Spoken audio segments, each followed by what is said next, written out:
Hello mga children! Tayo ay mag-unbox ng parcel from Shopee. Salamat Shopee! At itong araw na ito ay dalawang ating i-unbox. Dalawa lang nga ba? Ito na, jandaran, dab. 2 pieces na siya. 125. Try ko ba kasi ang gaganda ng review niya. Try ko muna siya. And the next one is, taran! Ito naman ay sa hair removal. Pag ikaw ay nag-ahit, para hindi siya madaling tumubo. Ito ay 60 ml na for 85 pesos.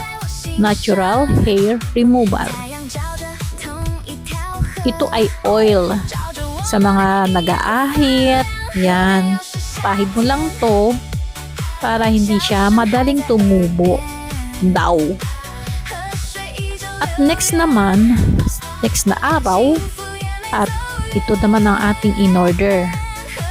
Ito ay para sa mga pang-cover sa card. Di ba meron tayong mga credit card, merong important 3 numbers sa likod ng ating mga card. Ito ay for protection. Ayan. Sa mga CBV na 3 numbers sa likod ng card, ito ay takpan lang for halimbawang pero hindi naman siguro yung may sisili para alamin. Hala lang, nakatuwaan ko lang bumili. Tatakpan ko lang yung 3 numbers sa likod ng mga card. Yun lang. At trinay ko lang muna dito sa aking GoTime. At mamaya ay hahanapin ko yung iba at didikitan ko din. Sayang diba? Try. Madali lang din naman siyang tanggalin. Halimbawa gusto mong silipin. Yan. Hirap-hirap niyang tanggalin. Ang dami-dami pala niya. Meron namang nabibiling ganito, halimbawa is may nakalagay na for BPI, for PS Bank, PSB, GCash, mga ganun. Kaya lang, wala naman akong GCash card na marami kasi na siya, 6 pieces or 8 pieces yata. Kaya yung simple lang na walang letters ang bibili ko, ang in-order ko. Ayan, ganyan. Ayan, bilog-bilog. At ko rin to sa iba, try ko na ilagay. Okay. Ito naman ang ating next na bubuksan. Masarap ding magbukas ng mga parcel. Nakakatuwa din. Mamumurahin lang naman tong binibili ko.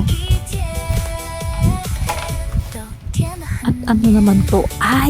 Ito yung sasampayan. Para hindi hanginin yung aking mga sampay. Yung hanger diyan ko isasaksak. Diyan ko isasabit sa butas. Kasi lalo na dito sa terrace, pag nagsasampay ako, talagang ang lakas-lakas ng hangin. Para hindi siya tangayin. 3 muna ang binili ko. For sample muna ba ako maliit, marupok, or what. Maganda naman siya. Sa review ko ay maganda naman siya. Hindi talaga nililipad yung mga damit. Tsaka in fairness, malaki siya. Ang iniisip ko, maliit lang siya. Siguro sa isang sampayan, kasi yung sampayan ko dito is bakal, pinagawa ko sa kapatid kong si Daboy. At ito naman ay Himalayan salt.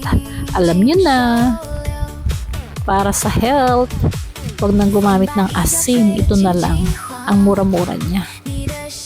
At ito naman ang ating i-unbox.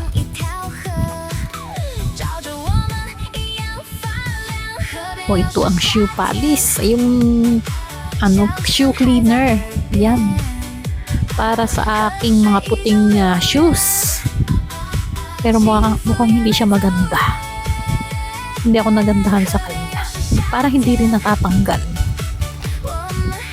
Para sa akin lang parang hindi rin natatanggal ang dumi. Parang bula-bula lang ang lumalabas at may tubig at nabula. Mas maganda pa talaga, isisan mo na lang. Gumamit ka na ng toothbrush. At ito naman ay para sa aking face. Yung after mo maghilamos, hindi parang katulad ng Eskinol. Ito naman ay cleansing. Para rin siyang Eskinol. Gagamitan mo ng bulak. O ayan, 137 pesos. Cleansing water. Yan ang ginagamit ko sa gabi. After kong maligo, yan lang at saka moisturizer ang ginagamit ko sa gabi. At ito naman, another day na naman. Charan! Ang mahiwagang banig.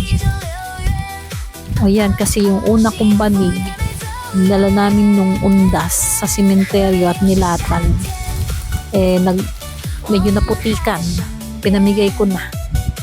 Hindi naman siya nasira. Kung nadumihan lang, pinalaman ko na lang. Ito, double size banig, 245. Tamang-tama ito. Pagsasala kami mahihiga. Mainit kasi dito sa sofa na to. Pagka leather kasi, parang gusto ko na rin magpalit ng kawayan na lang na sofa, na upuan. Napakainit ng leather, parang sinusunog yung balat mo pag ikaw'y nakahiga dito. Kaya nilagyan ko ng sapin at bumili ako ng banig para yan ako sa baba. Kaming dalawa ni Blue matutulog sa baba sa sahig, mas malamig. At ito naman yung aking palaging iniinom sa gabi bago matulog, magnesium glycinate. 429, 120 pieces, 100 for 1 month lang to. For 1 month kasi 2 capsule every night. And this one is para kay Blue. Ayan ang palaging lumalabas sa aking Shopee. Nabili ko siya ng 48 pesos. Ayan, pero hindi naman hinihigan. Pero hindi ko ginagamit ngayon kasi nga ay mainit naman. Hindi yan hihigaan ni Blue. Mainit sa ngayon na yun. Sa sahig lang siya matutulog talaga. Ayaw niya ng may sapin-sapin na sa basahan. Pero yung ganun plastic kasi, ayaw niya. At ito naman, ay ano nga ba ito? Ito yung kaysa dalhin ko si Blue sa vet para painumin lang ng gamot na ito, gagastos pa ako siguro mga 700 pesos or 800. Umorder na lang ako sa Shopee, 385, isang inuman lang yan ni Blue. Tapos may sticker yan, ididikit ko lang dun sa yung booklet. May booklet si Blue para alam ko kung kailan ko siya huling pinainom. Kasi may email ang vet na kailangan daw dalhin na dun si Blue para doon lang niya sa sa deworming para makamura. Ako na lang bumili. Ito naman ang sugar. Ito ang pinaka-healthy na sugar daw. Kaya ito nang ginagamit kong sugar na yon. Healthy siya kesa sa na sugar. Kaya pagka talagang magkakaedad na, iniisip na ang health. Ito naman yung in-order kong buy one take one na 8,000 watt na solar light for 1,078, pero ito ay refund ko. Na-refund ko naman kasi yung isang lamp is ayaw mag-charge. Na-stress ako dito. Ayaw ipasauli nung una ng seller at i-reship daw yung isang lamp na sira, pero hindi rin nila natupad. Kinancel ng mismong Shopee. Hindi tumupad sa araw. So, na-refund ko naman yung pera at hindi na ako umorder. Na-stress ako sa pag-order ng mga ganito. Ni-refund ko siya dahil yung isa lang ang gumagana. Kamahal-mahal pero hindi gumagana. Medyo may pingas pa nga iyan pingas sa bandang gilid. Palagay ko na hindi ko alam kung nalaglag, nahulog. Yan po, yan ang sira. Ayaw mag-charge.